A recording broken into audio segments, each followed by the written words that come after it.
So the order is the one that says 7G, interpreting the slope and the intercept of a regression line, and then it should have 4D next to it, I think. I know. Yep, and then the other one that's got construct a scatter plot at the top. So that's the order.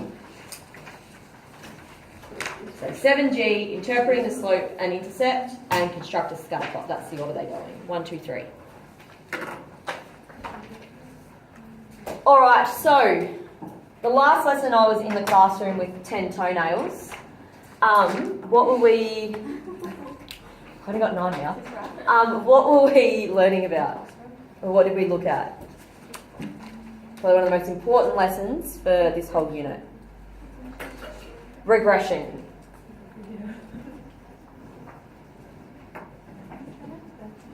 Okay, and what did we learn about regression? What is regression? Or what is a regression line? Uh-oh. What is it? Who can tell me?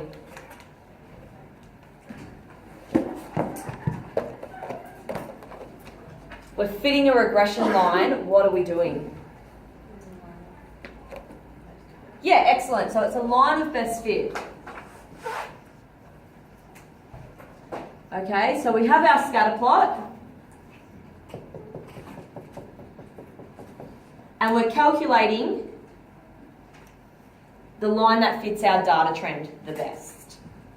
So we can only do it with numerical data, not too many outliers, because we want our trend of our line to actually fit the trend of our data. So if we've got an outlier down here, that would drag our regression line down. So we can't have too many outliers because we want it to actually look like the dots. What is the form of a regression line? How do we write it? Yep, y equals ax plus b. Okay, so with our y equals ax plus b, how can we find our y equals ax plus b? 2 ways. Yep, absolutely. So we can find it on the calculator. When can we find it on the calculator? What type of data do we have to have? Or what data do we have to have? If we have a table of values, we can find it using the calculator. And what's the other way we can do it? By hand. Yep, so we can do it by hand. And what are the 5 things we need to have if we're doing it by hand? Yep. We need the standard deviation of our x and the standard deviation of our y. Yep, we need R. X and Y. Yep, and we need the mean of the x and the mean of the y. So if we've got these 5 values, then we can find the regression line by hand. Are you sort of remembering what we're talking about now?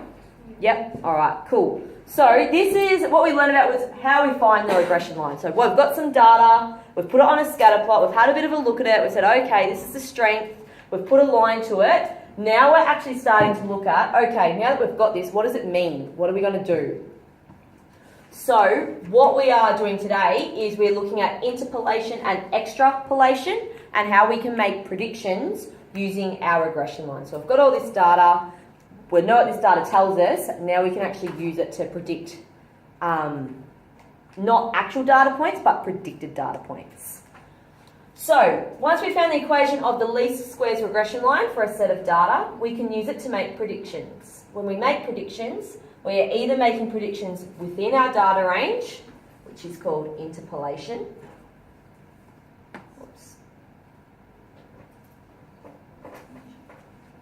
or from outside our data range, which is called extrapolation.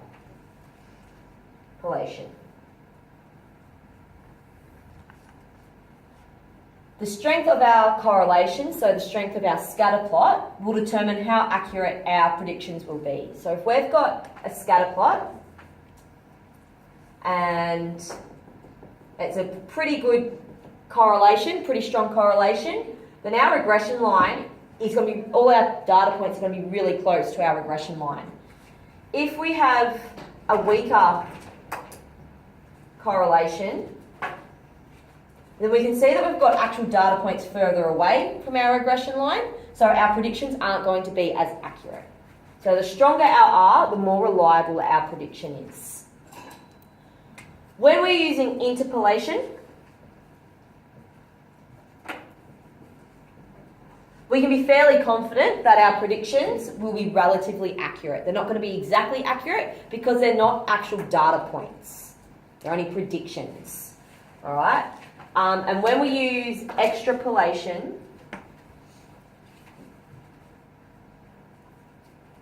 we need to be aware that our predictions may no longer be relative, as we don't know if the data trend will continue. So what we're going to do to explain this a little bit further is get out your calculator, and I want you to put these into lists. Anyone not got a calculator? Cool. Anyone else not got one? Wonderful.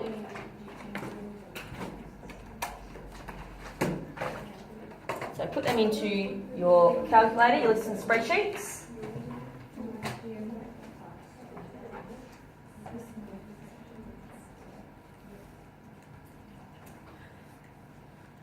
Find the R and the equation.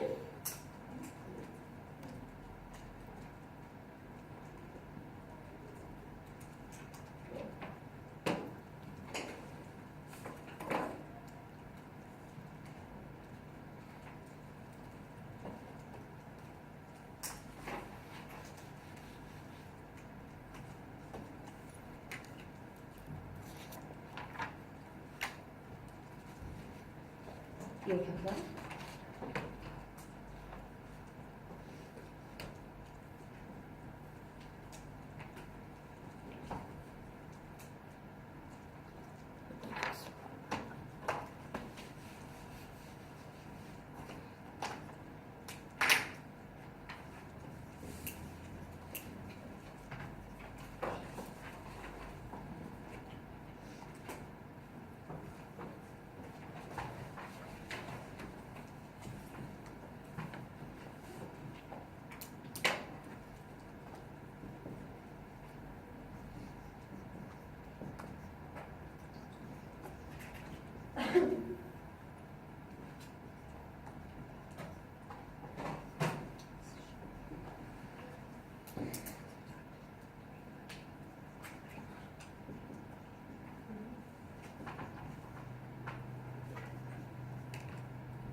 How many different places?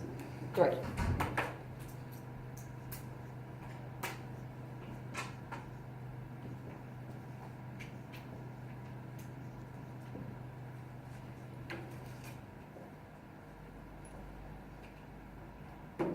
Okay, what did we get for the R? 973. And what was the equation?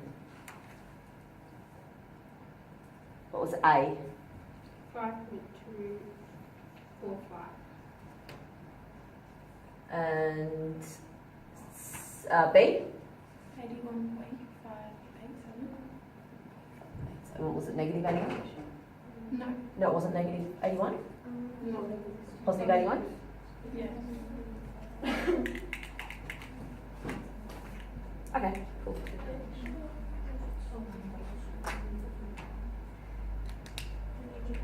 Okay, so now that we've got that data and we've put it into a scatter plot and we can fit our regression line to it, we can see that our R is quite strong. We've got a 0.973, so we know that predictions that we make are probably going to be pretty accurate, give or take a little bit.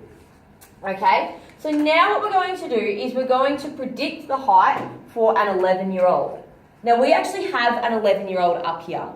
All right, so what this is telling us is our scatter plot, fairly good correlation. All right, let's say our 11-year-old is here, and that 11-year-old actual data point is there. So this 11-year-old is actually 148 centimetres. But we know if we went and grabbed all the 11-year-olds in this school, that they're not all going to be 148 centimetres. So there's going to be some taller, some smaller. So what this line of regression is telling us is, okay, this might be this actual 11-year-old, but what are we predicting the average 11-year-old to be? So it's a prediction. It's not an actual number, it's just a prediction. Does that make sense? Cool. So to find how tall an 11-year-old would be, we need to use our regression line. We know that our y variable is our height times the age. Okay, we have the age as 11. So we're going to sub 11 in where the age is. 5.245 by 11 plus 81.587. Put that into your calculator. And what is the predicted height for an 11-year-old?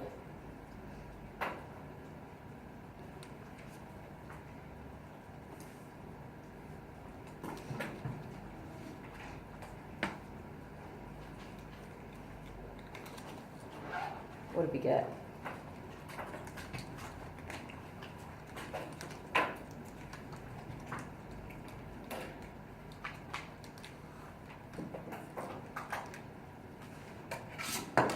What did we get for you? 139. Did you mention about 81 then? Yes, I did. Sorry. Thank you. Sorry, what was that? 139.282. Okay, so our predicted height for an 11-year-old is 139.282 centimetres. It's really important that when you do your prediction, that you actually go back to the actual data and see if your answer is within some sort of range, just to check. So 139, 148, yeah, that answer makes sense. All right, if we got something like 10.32 or something, we're saying that the 11-year-old's only 10 centimetres. Obviously, we've done something wrong. Okay, so this is saying that we are predicting the average 11-year-old to be 139.282 centimetres. Any questions about that? So this is what we call interpolation. And it is interpolation because what we need to do is we need to go back to our table of datas, and we're looking at age. So we're looking at this top row. And to find out whether something's interpolation or extrapolation, we need to find our lowest and our highest value.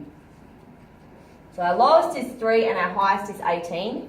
If we are predicting for a number that is in between our minimum and our maximum, then it is interpolation because we are predicting for inside our data range. Does that make sense? Yep, so 11 sits between 3 and 18, so it's interpolation. So this prediction is going to be fairly accurate because it's inside our data range. We've graphed this for our data range. This is the trend for this part of the data range. If it was 4, it would still be interpolation. Absolutely. If it was 3... outside of 3 and outside of 18. Yep, if it's lower than 3, higher than 18, then it's extrapolation. Yeah. How do you know if they're talking about like the age or the height of the interpolation? It will tell you. Predict the age or predict the height. Okay. So you don't use what you worked out to find B, like it doesn't between these two? No, so this is just a totally different part of it. So we've got the equation, now we're trying to find out, okay, because the equation tells us this is, whatever, yeah, this is the line of our heights for age. Okay. Make sense? Yeah. Alright, if we look at the next one, predict the height for a 35-year-old. So same thing, we're predicting the height using the exact same equation, but this time it is for a 35-year-old. So we're going to sub in 35 where the age is.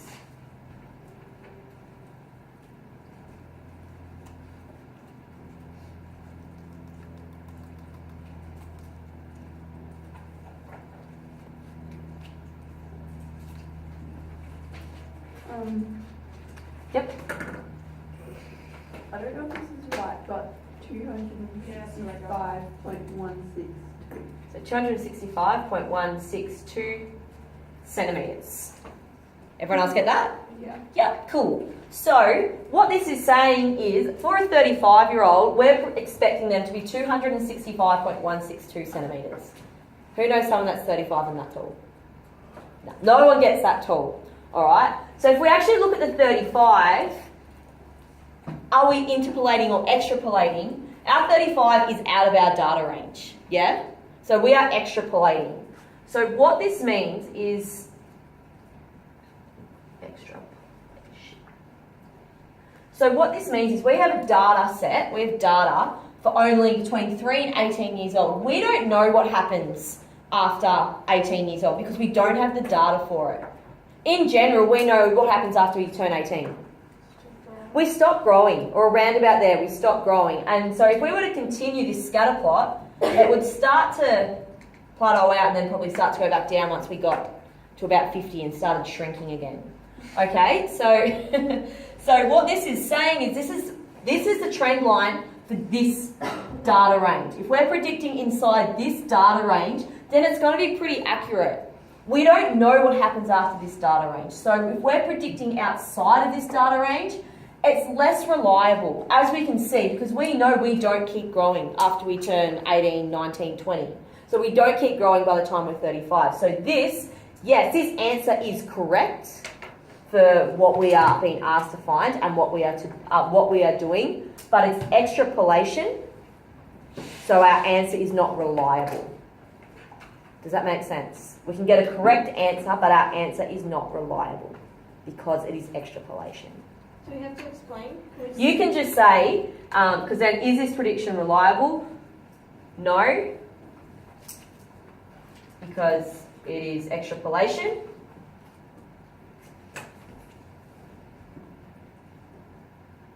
And we are predicting the height for an age outside of our data range.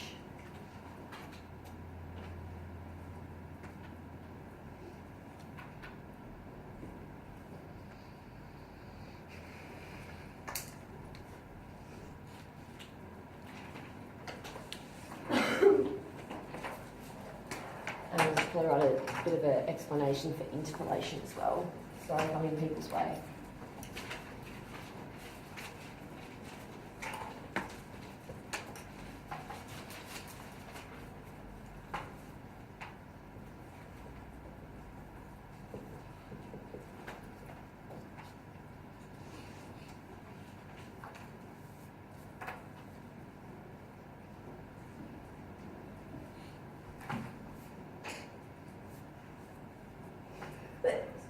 Bless you.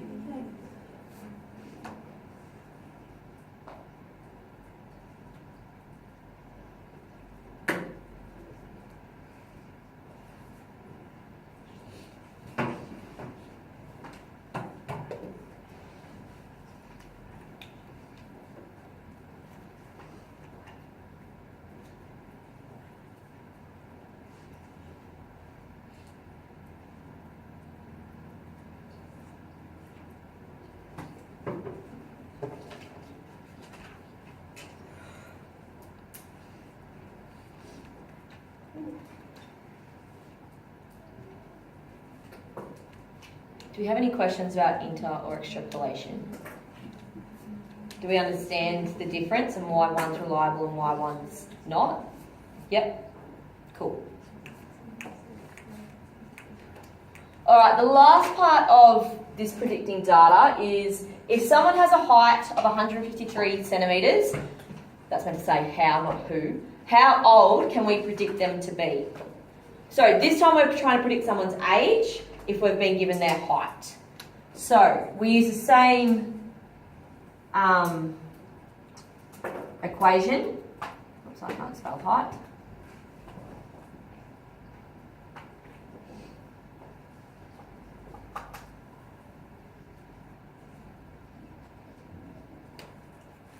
Okay, but this time we have the height, so we're going to put 153 in where the height is to find their age.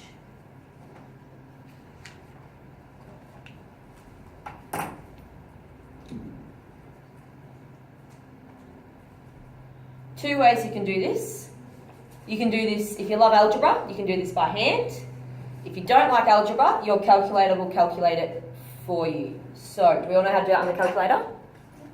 Yeah, everyone? Yeah? Say if you don't so we can go through it. Not sure? Alright, so we'll go through it just in case you don't know. So, on your main page, you need to go up to interactive, go down to advanced, and then solve. Type in this exact equation, but you're going to type in x instead of age because that's what we're solving for. Type that in and it will give you your answer.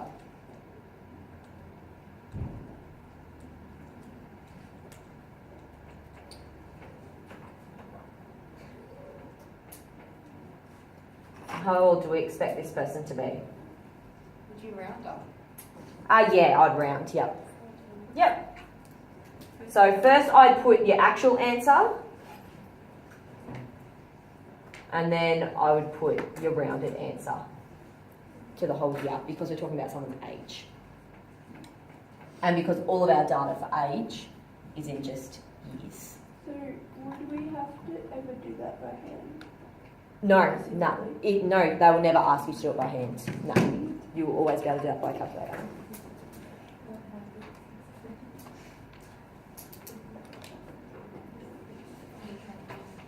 Any questions?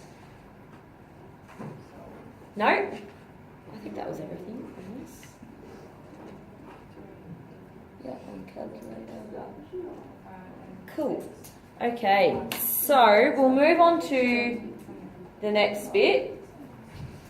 Interpreting the slope and intercept of a regression line. Has everyone finished? Should I ask that before everyone finished copying that down? Yep.